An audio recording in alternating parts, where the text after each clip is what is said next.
Hello everyone, this is Dr. Sheena Bansal. Today we will talk about clavicle bone.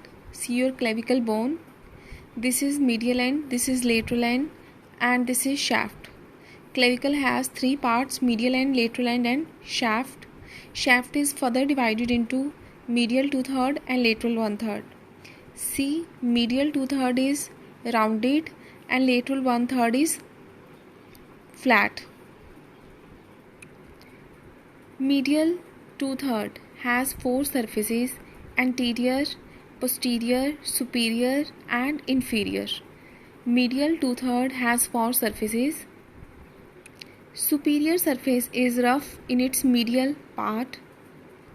Inferior surface has rough impression. As you are seeing here, it has rough impression on its medial part. Inferior surface has rough impression on its medial part.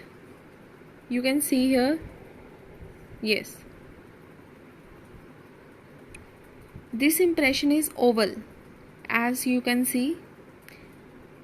Anterior surface is convex forwards, you can see, and posterior surface is concave backwards. Lateral half of inferior surface, this is lateral half. Here lies subclavian groove. Nutrient foramen lies at the lateral end of subclavian groove. Lateral 1/3 has four parts: anterior border, posterior border, superior surface, and inferior surface. Anterior border is concave backwards, posterior border is convex backwards.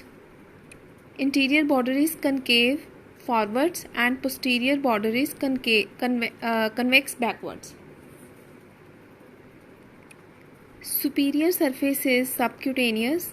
Inferior surface has conoid tubercle, this is conoid tubercle, and trapezoid ridge.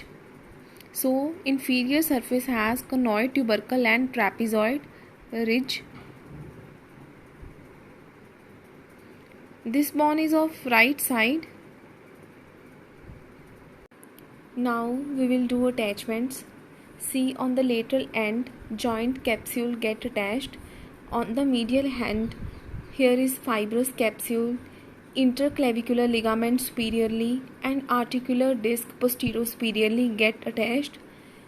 On the lateral 1/3 shaft, on the anterior border, deltoid, and on the posterior border, here is trapezius muscle get attached.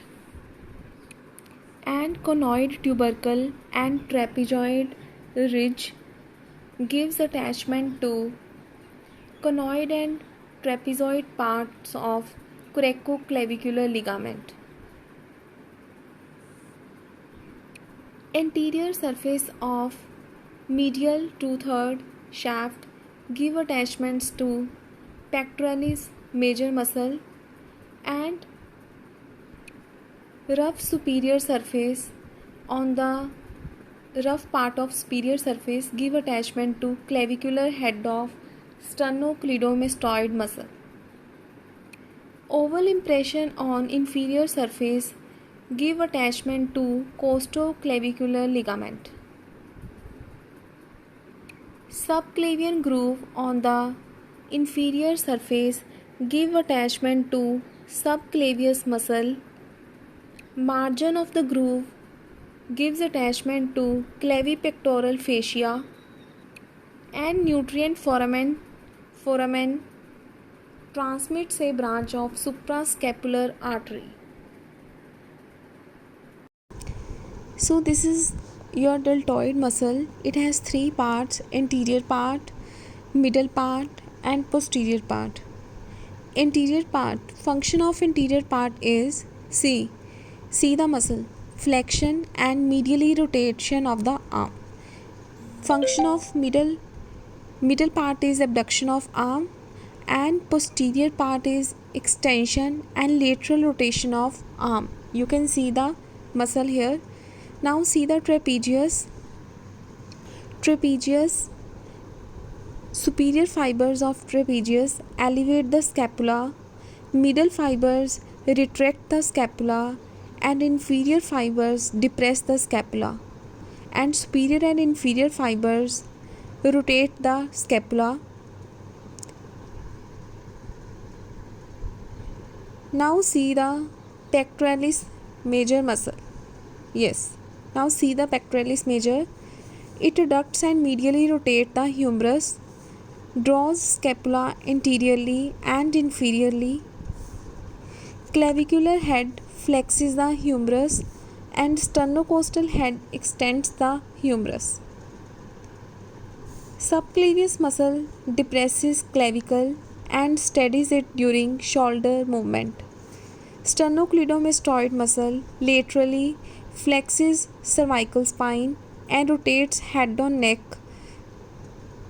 to bring ipsilateral ear to ipsilateral shoulder. Acting together, they protrude head. If head fixed, then aids in respiration. So this was all about clavicle. Thank you so much.